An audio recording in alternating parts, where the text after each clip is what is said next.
दोस्तों, वंश मेडिकल के यूट्यूब चैनल पे आप सभी का हार्दिक अभिनंदन है।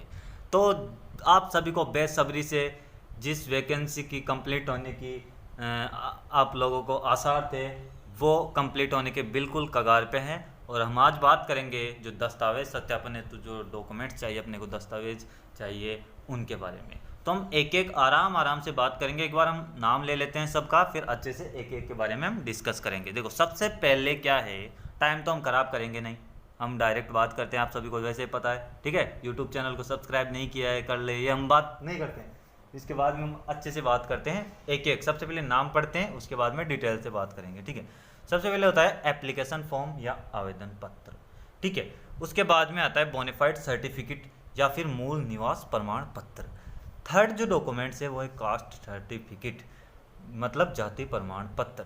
चौथा आता है टीएसपी शहर या कास्ट सर्टिफिकेट, ठीक है। फिफ्थ है वो है 10th board certificate and marksheet. जो 6th नंबर पे है वो है अपना 12th बोर्ड मार्कशीट, ठीक है। जो 7th नंबर पे है वो degree diploma of provisional qualifications, ठीक है। 8 नंबर पे आता है प्रोफेशनल क्वालिफिकेशन मार्कशीट।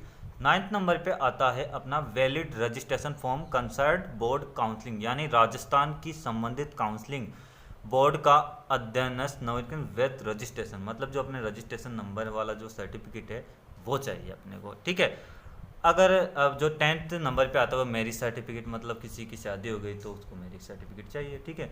और जो 11 नंबर पे विधवा वाला सर्टिफिकेट आ जाएगा, भूतपूर्व सैनिक वाला आ जाएगा अपना 12th नंबर पे।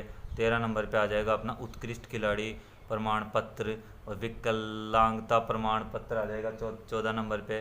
15 नंबर पे शपथ पत्र और 16 नंबर पे आ जाएगा कार्य अनुभव प्रमाण पत्र। और लास्ट में जो फोटो आईडी है वो चाहिए। तो हम आराम से एक एक के बारे में बात करेंगे, ठीक है। हाँ, तो एप्लीकेशन फॉर्म के बारे में हम बात करते हैं, ठीक है। तो एप्लीकेशन फॉर्म से मतलब क्या है, जो हमने फॉर्म भरा था वैकेंसी का, उसका प्रिंट अपने पास में होना चाहिए, ठीक है।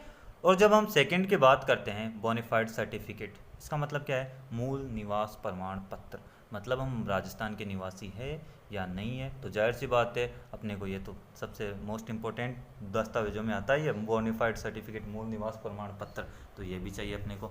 और हम बात करते हैं जाति प्रमाण पत्र, ठीक है। तो जाति प्रमाण पत्र से मतलब क्या है, जो भी हमारी कैटेगरी है, SC ST OBC MBC वगैरह, EWS, जो कुछ भी जर्नल वगैरह, उनका जो सर्टिफिकेट है ना वो अपने को चाहिए, ठीक है। और साथ में अगर किसी ने करेक्शन टाइम में शपथ पत्र लगाया है तो वो भी साथ में रखना अनिवार्य है, ठीक है। तो चौथी हम बात करते हैं, हाँ, तो TSP क्षेत्र से आते हैं तो TSP वाला सर्टिफिकेट होना चाहिए अपने पास। चौथा नंबर का जो अपना जो पॉइंट है उसके बारे में हम बात कर रहे हैं, तो TSP वाला क्षेत्र से है तो TSP सर्टिफिकेट चाहिए। और अगर शहरिया जाति प्रमाण पत्र होगा अगर शहरिया क्षेत्र से आते हैं तो, ठीक है।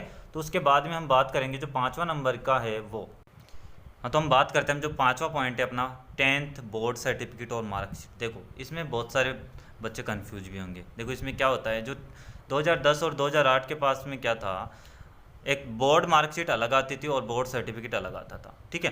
तो हम बात करते हैं, एक बार नीचे चला के हम स्क्रॉल करके बात करते हैं। जैसे कि AC वाली मार्कशीट, मतलब यहाँ पे फ़ोटो आती है इसमें, अगर AC वाली है ना तो इसमें देखो साफ साफ लिखा हुआ है प्रमाण पत्र अंक तालिका सहित, मतलब इसके अंदर क्या है, इसके अंदर ही अपने पास बोर्ड सर्टिफिकेट और मार्कशीट दोनों इसमें ही है। कौन सी वाली में, इसमें, ठीक है, इस वाले में। ऐसी मार्कशीट जिसके पास में है ना उसको बोर्ड सर्टिफिकेट और मतलब जो बोर्ड सर्टिफिकेट और मार्कशीट एक साथ ही है वो।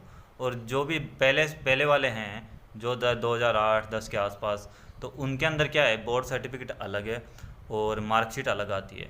तो जो भी 10 से 8 के बाद में जो भी बच्चे हैं तो उन्हें बोर्ड सर्टिफिकेट और मार्कशीट एक साथ ही आए हुए हैं। जैसे इस प्रकार के आप आराम से देख लो, ऐसी मार्कशीट किसी के पास भी है, ये देखो जूम करके दिखाते हैं आपको अच्छे से, ऐसी। और अगर SC वाली होगी, देखो ये वाला देखो, इसमें देखो ऐसे लिख रहा है ना प्रमाण पत्र अंक तालिका सहित। इसमें कंफ्यूज नहीं होना है अपने को, क्योंकि इसके साथ में ही है, प्रमाण पत्र अंक तालिका के सहित है। जो सर्टिफिकेट है ना अपने को मार्कशीट के साथ में ही है। और जो एक अलग अलग आते थे पहले, देखो ये वाली है मार्कशीट जिसके पास भी है उसको मतलब साथ में ही है क्या, 10th board certificate and marksheet एक साथ है। और जो 2010 या 2008 के पहले जो मार्कशीट आती थी उनमें अलग अलग आता था, मार्कशीट अलग आती थी और बोर्ड सर्टिफिकेट अलग आती थी। ठीक है, इसमें कोई कन्फ्यूजन हो तो और कमेंट करके आप पूछ लेना हमारे को। और जो नेक्स्ट पॉइंट है अपने 12th board marksheet, senior secondary या समतुल्य अंक तालिका, तो ये अपने को चाहिए, इसमें कोई कन्फ्यूजन की बात है ही नहीं। उसके बाद में हम बात करते हैं 7th पॉइंट की। हाँ, तो अब हम बात करते हैं जो 7th पॉइंट है अपना, degree diploma of professional qualification, मतलब डिग्री या डिप्लोमा जो भी लागू हो का सर्टिफिकेट। इससे क्या मतलब अपने को, देखो ये कॉलेज के द्वारा अपने को दिया जाएगा और इसके जगह अपने को अभी वेरिफिकेशन में क्या लेना है, जो प्रोविजनल जो सर्टिफिकेट लिया था हमने कॉलेज वालों से वो, क्योंकि ये जो प्रोफेशनल क्वालिफिकेशन जो सर्टिफिकेट आएगा डिग्री या डिप्लोमा का, ये लगभग 1 ईयर के बाद में आता है कॉलेज के अंदर। तो अभी अपने पास में क्या है, अभी अपने पास में है जो प्रोविजनल जो सर्टिफिकेट है वो इसकी जगह हम वेरिफिकेशन के अंदर यूज लेंगे। ठीक है, इसमें और कोई कन्फ्यूजन हो तो आप कमेंट करके पूछ सकते हो। उसके बाद में देखते हैं हम प्रोफेशनल क्वालिफिकेशन मार्कशीट। ठीक है, तो हम इसके बारे में बात करें, डीआरटी की है तो डीआरटी की जो फर्स्ट ईयर सेकंड ईयर, अगर बीआरटी की है तो first year second year third year, जो भी डिप्लोमा अगर हमने किया है डिग्री तो 3 साल की चाहिए, और डिप्लोमा किया है तो अपने को 2 साल की मार्कशीट, चाहे वो डीएमएलटी हो या डीआरटी हो। ठीक है, एमएलटी हो या आरटी हो। ठीक है, उसके बाद में हम करते हैं तो प्रोफेशनल क्वालिफिकेशन मार्कशीट की बात हो गई, डिग्री डिप्लोमा प्रोफेशनल क्वालिफिकेशन की बात हो गई।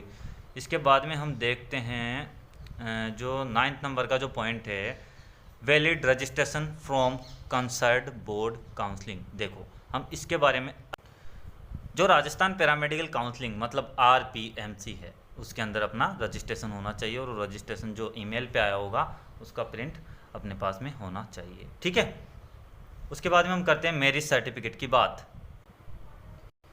हाँ, तो जो 10th नंबर का पॉइंट है अपने को मैरिज सर्टिफिकेट, मैरिज सर्टिफिकेट है तो मैरिज सर्टिफिकेट अपने को चाहिए। ठीक है, विधवा प्रमाण पत्र अगर है किसी के पास तो वो लेके जाना है। ठीक है, एक्स सर्विसमैन प्रूफ है किसी के पास जो सर्टिफिकेट है, भूतपूर्व सैनिक प्रमाण पत्र है तो उसको चाहिए, नहीं है तो कोई बात नहीं। ठीक है, स्पोर्ट्स पर्सन प्रूफ, ठीक है, अगर किसी ने खेल कोटे से लगाया है स्पोर्ट्स सर्टिफिकेट वाला तो वो चाहिए।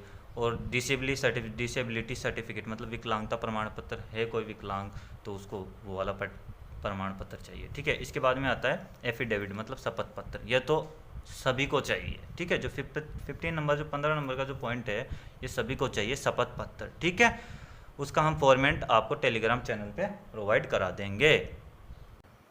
तो और हम अच्छे से बात करें तो आपको नीचे जो शपथ पत्र है उसका फॉर्मेट एक बार दिखा देते हैं ताकि कंफ्यूज नहीं रहो आप। ठीक है, नीचे की तरफ स्क्रॉल करते हैं तो ये देखो। ठीक है, ये देखो अच्छे से, इस प्रकार का जो शपथ पत्र है आपको चाहिए।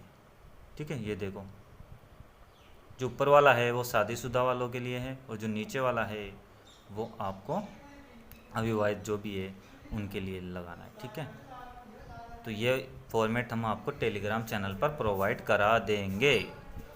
उसके बाद में हम बात करते हैं अब जो अपना जो सेकंड लास्ट पॉइंट है इसके बारे में हम बात करते हैं। तो उसके बाद में हम जो 16 नंबर का जो पॉइंट है वो देखते हैं। अगर किसी ने एक्सपीरियंस सर्टिफिकेट लगाया है, वो 1 साल 2 साल कितने भी साल का हो, तो वो उसके पास में होना चाहिए जो हमने फॉर्म में लगाया है उसके बाद। ठीक है, लास्ट जो पॉइंट है अपना है फ़ोटो आईडी। फ़ोटो आईडी में हम क्या करेंगे, मैं मोस्टली आधार कार्ड अपने पास में होना चाहिए। ठीक है, तो उसके बाद में भी अगर हमने आज ये डॉक्यूमेंट्स वेरिफिकेशन के लिए जो भी डॉक्यूमेंट्स चाहिए उसके बारे में हमने बात किया था। ठीक है, और साथ में एक लास्ट में हम एक बात और बता देते हैं आपको कि जिन लोगों ने भी आय प्रमाण पत्र लगाया है तो उनके पास में वो आय प्रमाण पत्र होना चाहिए। ठीक है, तो एक बार और देख लो आप, एप्लीकेशन फॉर्म चाहिए, बोनाफाइड सर्टिफिकेट चाहिए, कास्ट सर्टिफिकेट चाहिए, TSP Sahariya caste certificate, 10th board certificate marksheet, हमने अच्छे से बात की थी इसको, और आप कमेंट में या हमें पर्सनल मैसेज कर सकते हैं। 12th बोर्ड मार्कशीट चाहिए, degree diploma of professional qualification चाहिए, प्रोफेशनल क्वालिफिकेशन मार्कशीट चाहिए अपने को। उसके बाद में आरपीएमसी वाला जो रजिस्ट्रेशन है वो चाहिए, मैरिज सर्टिफिकेट है तो वो लगाना है, विधवा सर्टिफिकेट है तो वो लगाना है, एक्स सर्विसमैन प्रूफ सर्टिफिकेट है तो वो लगाना है, अपने स्पोर्ट्स पर्सन प्रूफ है, उत्कृष्ट खिलाड़ी प्रमाण पत्र है, डिसेबिलिटी प्रमाण पत्र, एफिडेविट मतलब शपथ पत्र, एक्सपीरियंस सर्टिफिकेट, फ़ोटो आईडी, तो ये डॉक्यूमेंट्स ही अपने को चाहिए। दस्तावेज सत्यापन के अंदर जो दस्तावेज इम्पोर्टेंट